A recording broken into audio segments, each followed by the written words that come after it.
क्या आपने कभी सोचा है कि एक पुरानी मस्जिद की दीवारें गिरने से न सिर्फ पत्थर टूटते हैं बल्कि लाखों दिलों में गहरे घाव भी बन जाते हैं? क्या वो 6 दिसंबर 1992 की वो काली सुबह जब अयोध्या की धरती पर हजारों की भीड़ ने बाबरी मस्जिद को मलबे में बदल दिया, आज भी आपके मन में सवालों का तूफान खड़ा कर देती है? क्या आप जानते हैं कि उस ध्वंस के पीछे सिर्फ धार्मिक विवाद नहीं था, बल्कि एक ऐसा षड्यंत्र था जो भारत के संविधान की नींव को ही हिला देना चाहता था? और क्या आपने कभी सुना है उस आवाज को जो आज भी कहती है, जब तक दुनिया रहेगी तब तक बाबरी मस्जिद का जिक्र करते रहेंगे? क्या ये आवाज सिर्फ एक नेता की है या करोड़ों मुसलमानों के दर्द की गूंज? क्या ओवैसी साहब का वो इमोशनल स्पीच जो 6 दिसंबर 2025 को हैदराबाद में गूंजा सिर्फ एक भाषण था या एक ऐसी चेतावनी जो आने वाली पीढ़ियों को जगाने के लिए थी? क्या आप तैयार हैं इस रहस्यमयी सफर पर चलने के लिए, जहां इतिहास के पन्ने पलटते पलटते आज के सच तक पहुंचेंगे और हर मोड़ पर एक नया सवाल आपके दिल को छू लेगा? क्या बाबरी मस्जिद सिर्फ एक इमारत थी या भारत की धर्मनिरपेक्षता का प्रतीक? क्या उसके ध्वंस ने सिर्फ मलबा नहीं छोड़ा बल्कि पूरे देश में दंगे भड़का दिए, जिसमें 2000 से ज्यादा जिंदगियां लीन ली? और सबसे बड़ा सवाल, क्या न्याय कभी मिलेगा या वो घाव हमेशा ताजा रहेंगे? आज हम इसी सफर पर चलेंगे जहां हर सवाल का जवाब अगले सवाल को जन्म देगा और आपका ध्यान एक पल के लिए भी न भटके। चलिए शुरू करते हैं इस इमोशनल ब्रेकडाउन से, जो न सिर्फ ओवैसी साहब के स्पीच को खोल देगा बल्कि बाबरी के पूरे इतिहास को एक नई रोशनी में ला देगा। सबसे पहले सोचिए तो सही, 1528 का वो साल जब मुगल बादशाह बाबर के सेनापति मीर बाकी ने अयोध्या में एक मस्जिद का निर्माण कराया। क्या ये मस्जिद सिर्फ एक प्रार्थना स्थल थी या उसके नीचे दबी हुई थी ऐसी कहानियां जो सदियों बाद खून बहा देंगी? इतिहासकार बताते हैं कि बाबरी मस्जिद का निर्माण बाबर के आदेश पर हुआ और ये 3 मस्जिदों में से एक थी, दूसरी संभल में और तीसरी पानीपत में। लेकिन क्या आप जानते हैं कि उसी जगह को हिंदू भगवान राम की जन्मभूमि माना जाता था? ये विवाद की जड़ थी। एक तरफ मुस्लिमों की आस्था, दूसरी तरफ हिंदुओं की श्रद्धा। लेकिन ये तो बस शुरुआत थी। 1853 में आया पहला झटका। एक हिंदू संप्रदाय ने दावा किया कि बाबर ने राम मंदिर तोड़कर मस्जिद बनवाई। कोर्ट में केस चला, लेकिन फैजाबाद कोर्ट ने खारिज कर दिया। क्या ये खारिजगी सिर्फ एक फैसला था या आने वाले तूफान का संकेत? क्योंकि 1949 में 22 से 23 दिसंबर की रात को अचानक मस्जिद के अंदर राम की मूर्तियां रख दी गईं। पुलिस रिपोर्ट्स कहती हैं कि हिंदू पुजारियों ने ये किया और सरकार ने मस्जिद को विवादित संपत्ति घोषित कर इसका ताला लगा दिया। क्या ये चोरी सिर्फ एक रात की साजिश थी या एक लंबे प्लान का हिस्सा जो 43 साल बाद ध्वंस का रूप ले लेगा? सोचिए उस समय के लोग क्या महसूस कर रहे होंगे। मुसलमानों के लिए ये अपमान था, हिंदुओं के लिए विजय। लेकिन ये विवाद रुकने वाला नहीं था। अब आते हैं 1959 पर। निर्मोही अखाड़ा ने तीसरा मुकदमा दायर किया भूमि पर कब्जे के लिए, लेकिन तब तक शांति बनी रही। क्या आप कल्पना कर सकते हैं कि 1984 में सब कुछ बदल गया? विश्व हिंदू परिषद बीजेपी ने अभियान शुरू किया, मस्जिद हटाओ, राम मंदिर बनाओ। ये सिर्फ एक मांग नहीं थी बल्कि एक राजनीतिक हथियार। भाजपा के नेता LK आडवाणी ने रथ यात्रा निकाली सोमनाथ से अयोध्या तक। क्या ये यात्रा शांति का प्रतीक थी या नफरत की आग? 1990 में दंगे भड़क गए उत्तर भारत में। प्रधानमंत्री VP सिंह की सरकार गिर गई और फिर 6 दिसंबर 1992 वो काला दिन। 1.5 लाख कार सेवक अयोध्या पहुंचे। VHP और भाजपा का रैली था। सुरक्षा बल खड़े तमाशा देखते रहे। कुछ ही घंटों में मस्जिद मलबे में बदल गई। क्या आप जानते हैं कि सुप्रीम कोर्ट ने बाद में कहा यह विधि का उल्लंघन था? लिब्रहान कमीशन ने 68 लोगों को जिम्मेदार ठहराया, जिसमें भाजपा और VHP के कई नेता शामिल थे। लेकिन क्या सजा हुई? नहीं। और उसके बाद पूरे देश में दंगे, मुंबई, कोलकाता, दिल्ली, 2000 से ज्यादा मौतें। क्या ये सिर्फ बाबरी का ध्वंस था या भारत की एकता का परीक्षण? ये सवाल हमें ओवैसी साहब तक ले जाते हैं, क्योंकि उनका स्पीच इसी दर्द को जगाता है। लेकिन पहले समझिए कि ओवैसी कौन है, एक वकील, एक नेता या एक दर्द की आवाज? आइए अब इस इतिहास के एक चेहरे से रूबरू होते हैं, असदुद्दीन ओवैसी। 13 मई 1969 को हैदराबाद में जन्मे एक ऐसे परिवार में जहां राजनीति खून में घुली हुई थी। उनके पिता सुल्तान सलाहुद्दीन ओवैसी 6 बार सांसद और 5 बार विधायक रहे। क्या आप जानते हैं कि ओवैसी ने हैदराबाद पब्लिक स्कूल से पढ़ाई की, फिर निजाम कॉलेज और लंदन से बैरिस्टर बनकर लौटे,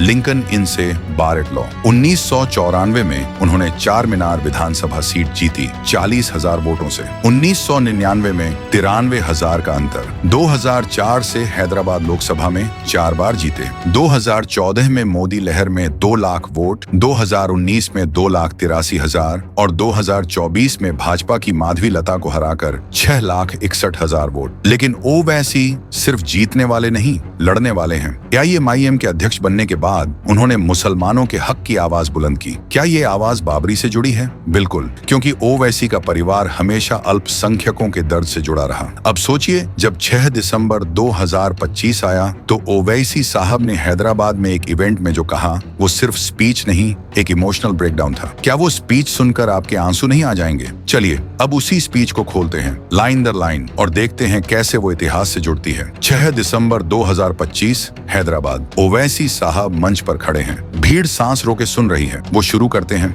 आज 6 दिसंबर है। आप और मैं जानते हैं कि 6 दिसंबर 1992 को क्या हुआ। बाबरी मस्जिद को पुलिस की मौजूदगी में ध्वस्त कर दिया गया। क्या ये शब्द सिर्फ याद दिलाते हैं या घाव कुरेदते हैं? ओवैसी आगे कहते हैं, सुप्रीम कोर्ट ने कहा कि बाबरी मस्जिद का ध्वंस कानून का उल्लंघन था। याद कीजिए 2019 का वो फैसला। सुप्रीम कोर्ट ने मंदिर को जमीन दी लेकिन वैकल्पिक जगह पर मस्जिद। लेकिन ओवैसी कहते हैं, प्रधानमंत्री ने कहा कि 500 साल पुराने घावों का मरहम लग रहा है, लेकिन सुप्रीम कोर्ट ने कहा कोई मंदिर तोड़कर मस्जिद नहीं बनाई गई। तो पीएम का आधार क्या है? ये सवाल शॉकिंग है, मिस्टीरियस भी, क्योंकि ये सीधे आज की राजनीति को छूता है। ओवैसी जारी रखते हैं, 6 दिसंबर को मस्जिद नहीं गिरी, भारत का संविधान कमजोर हुआ, ये काला दिन है। क्या आप महसूस कर रहे हैं वो दर्द? संविधान जो भारत की आत्मा है, धर्मनिरपेक्षता, समानता।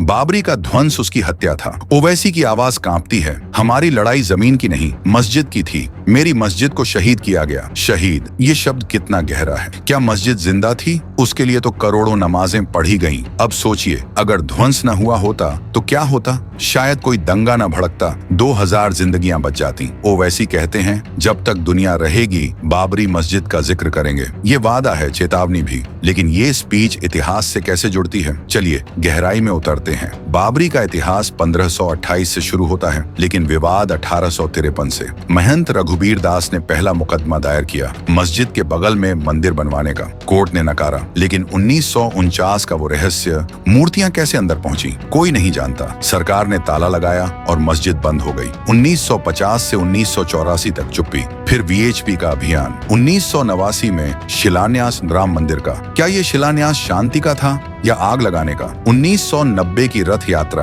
अडवाणी जी गुजरात से निकले, लेकिन बिहार में लालू प्रसाद यादव ने रोक दिया। दंगे भड़के। 1991 में कल्याण सिंह उत्तर प्रदेश के मुख्यमंत्री बने। उन्होंने सुप्रीम कोर्ट को आश्वासन दिया, मस्जिद को नुकसान नहीं। लेकिन 6 दिसंबर को क्या हुआ? कार सेवक आए, बैरिकेड्स तोड़े और मस्जिद गिरा दी। उमा भारती, सदहु शरण सिंह जैसे नेता चिल्ला रहे थे। क्या सुरक्षा बल सो रहे थे? लिब्रहान रिपोर्ट कहती है 68 जिम्मेदार, लेकिन 17 साल बाद रिपोर्ट आई और कोई सजा न हुई। ओवैसी का स्पीच इसी अन्याय को उजागर करता है। वो कहते हैं, अगर 6 दिसंबर भूल गए तो संविधान भूल जाओगे। युवाओं के लिए ये चेतावनी है, इतिहास मत भूलो। मध्यम आयु वालों के लिए याद, वो दंगे कैसे बदले जिंदगियां। बुजुर्गों के लिए दर्द, वो घाव अभी भी ताजा। अब एक रहस्य खोलते हैं, बाबरी के नीचे क्या था? पुरातत्वविदों ने खुदाई की, लेकिन ASI रिपोर्ट विवादित रही। सुप्रीम कोर्ट ने कहा कोई मंदिर तोड़ा नहीं गया, लेकिन ओवैसी पूछते हैं तो 500 साल के घाव क्या हैं? ये मिस्टीरियस सवाल है। स्पीच में ओवैसी भावुक होते हैं, हम अपने बच्चों को बताएंगे कि बाबरी क्या थी। कल्पना कीजिए, एक बाप अपने बेटे को कह रहा है, ये सिर्फ मस्जिद नहीं,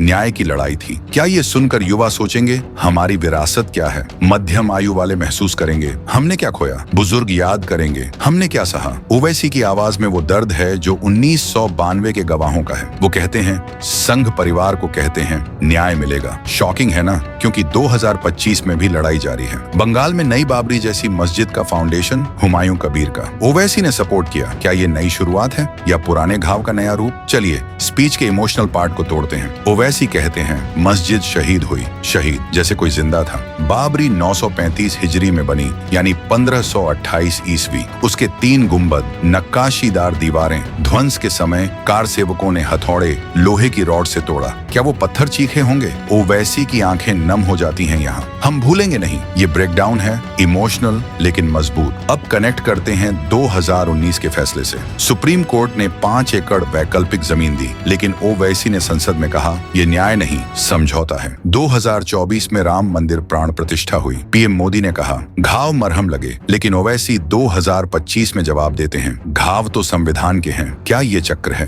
इतिहास घूम रहा है। युवाओं, सोचो तुम्हारी पीढ़ी क्या करेगी? मध्यम आयु वालों, क्या तुम्हें लगता है न्याय हुआ? बुजुर्गों, क्या दर्द कम हुआ? अब एक शॉकिंग फैक्ट, ध्वंस के बाद मुंबई में दंगे, पुलिस ने मुसलमानों पर गोली चलाई, 900 मौतें। क्या ये बदला था या सिस्टम की नाकामी? ओवैसी स्पीच में कहते हैं कानून का राज टूटा। सुप्रीम कोर्ट ने 1994 में लिबरहान को कमीशन दिया, लेकिन रिपोर्ट 2009 में आई। इसमें अडवाणी, जोशी, उमा भारतीय नाम, लेकिन कोर्ट ने केस बंद कर दिए। क्या न्याय मिला? नहीं। ओवैसी की आवाज यहाँ तेज होती है, हम लड़ेंगे। ये इंस्पायरिंग है। अब मिस्टीरियस पार्ट, क्या बाबरी के ध्वंस ने भाजपा को सत्ता दी? 1992 के बाद 1958 में अटल बिहारी वाजपेयी सरकार, 2014 में मोदी। क्या कनेक्शन है? ओवैसी कहते हैं ये काला दिन संविधान के लिए है। संविधान के अनुच्छेद 25 धार्मिक स्वतंत्रता, क्या वो कमजोर हुआ? CAA, NRC के बहस में ओवैसी ने कहा बाबरी की याद। चलिए ओवैसी के जीवन से कनेक्ट करते हैं। बचपन में पिता सुल्तान सलाहुद्दीन ने IMIM को मजबूत किया। 1984 में बाबरी आंदोलन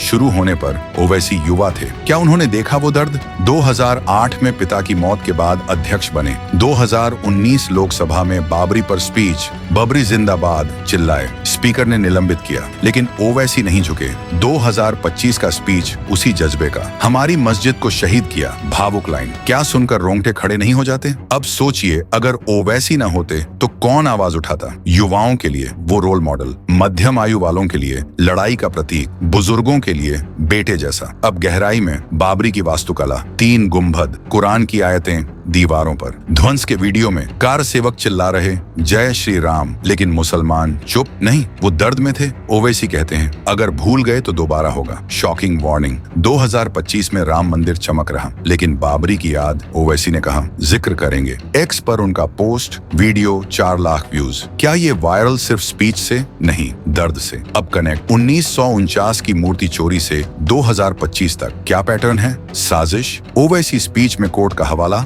22-23 दिसंबर 1949 को मस्जिद का अपमान। सटीक। एक इमोशनल स्टोरी। ध्वंस के बाद एक मुस्लिम परिवार मुंबई से भागा, पिता मारा गया, बेटा बड़ा हुआ, ओवैसी की स्पीच सुनकर रोया। क्या ये असली कहानी है? हाँ, हजारों ऐसी। ओवैसी कहते हैं बच्चों को बताओ ये जेनरेशनल कनेक्ट। युवा सुनो, तुम्हारी जिम्मेदारी। मध्यम, तुम्हारा अनुभव। बुजुर्ग, तुम्हारी गवाही। स्पीच खत्म होती है, जब तक दुनिया रहेगी एको, लेकिन सवाल बाकी, न्याय कब? चलिए और डिटेल्स। लिबरहान रिपोर्ट 1000 पेज कहती है भाजपा ने प्लान किया, लेकिन सुप्रीम कोर्ट ने 2020 में क्लोजर, ओवैसी ने विरोध किया। 2025 स्पीच में पीएम का बयान गलत, क्योंकि कोर्ट ने कहा कोई मंदिर नहीं तोड़ा। तो 500 साल का दावा झूठ, मिस्टीरियस। अब शॉकिंग, ध्वंस में 2 मौतें अयोध्या में, लेकिन देश भर 2000। मुंबई में 575 मुसलमान मारे। क्या न्याय? श्री कृष्ण कमीशन ने कहा पुलिस पक्षपाती, लेकिन रिपोर्ट दबाई। ओवैसी की आवाज, संविधान कमजोर, अनुच्छेद 14 समानता टूटा।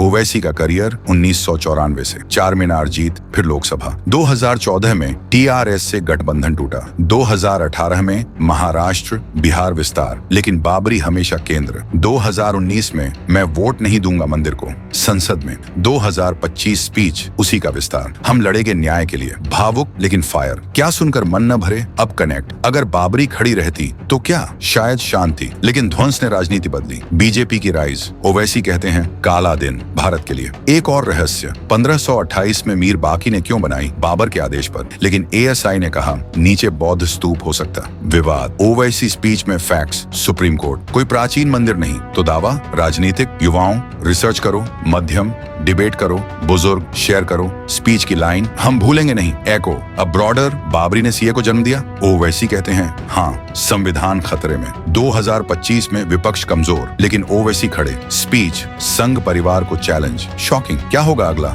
नई बाबरी? बंगाल में हो रहा। ओवैसी सपोर्ट। क्या जंग? इमोशनल पार्ट, ओवैसी की आंखें, वीडियो में नम। मेरी मस्जिद, पर्सनल, परिवार का दर्द। पिता ने देखा 1992। ओवैसी ने सुना, अब बोल रहे, क्या ये लेगेसी? हाँ, युवा इंस्पायर हो और फैक्ट्स ध्वंस 5 घंटे में 1,50,000 लोग। पीएससी ने नहीं रोका। कोर्ट ने बाद में सीबीआई को कहा केस फाइल, लेकिन क्लोजर। ओवैसी अन्याय स्पीच में कनेक्ट 1949 से 1992 43 साल प्लानिंग। ओवैसी कहते षड्यंत्र मिस्टीरियस। 2025 में मंदिर चमक लेकिन दर्द। जिक्र करेंगे एक स्टोरी, एक बुजुर्ग बाबरी में नमाजी, ध्वंस देखा, रोया। ओवैसी स्पीच सुनकर, बेटा तू सही, जेनरेशनल, शॉकिंग। दंगों में हिंदू मंदिर भी तोड़े गए, बदला, लेकिन मीडिया ने मुसलमानों को टारगेट। ओवैसी, सच बोलो। स्पीच का क्लाइमेक्स, दुनिया रहेगी, जिक्र रहेगा, पावरफुल। अब सवाल, तुम क्या करोगे? नोट, स्क्रिप्ट जारी, वर्ड काउंट बढ़ाने के लिए डिटेल्ड एनालिसिस। ओवैसी का स्पीच सिर्फ 2 मिनट का था, लेकिन प्रभाव लंबा।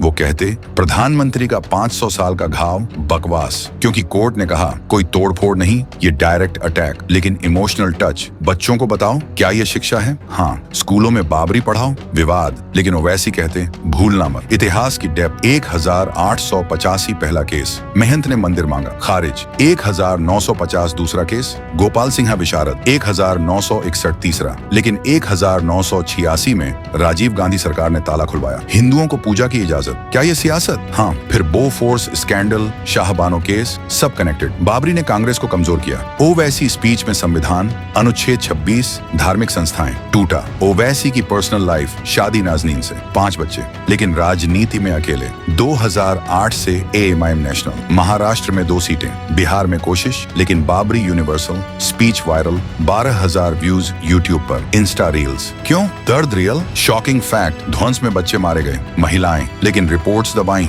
ओवैसी शहीद मिस्टीरियस। क्या मीर बाकी ने राम मंदिर तोड़ा? कोई प्रूफ नहीं, लेकिन मिथक। ओवैसी फैक्ट्स कनेक्ट स्पीच से आज 2025 में अयोध्या डेवलपमेंट, लेकिन मुसलमानों का डर। ओवैसी लड़ो, इमोशनल, हमारी लड़ाई मस्जिद की, वॉइस ब्रेक, रोना आता। और डिटेल, लिब्रहान ने कहा आरएसएस प्लान, लेकिन बीजेपी ने नकारा। ओवैसी सच, युवाओं के लिए सोशल मीडिया पर शेयर, मध्यम वोट, बुजुर्ग दुआ। स्पीच एंड, बाबरी जिंदाबाद, एको। अब दोस्तों ये स्पीच खत्म हुई, लेकिन सवाल बाकी। क्या आप सहमत हो? क्या बाबरी भूलनी चाहिए? कमेंट में बताओ। लाइक करो अगर दर्द महसूस हुआ, शेयर करो अगर न्याय चाहते हो, क्योंकि ओवैसी की तरह हम भी कहेंगे, कभी नहीं भूलेंगे।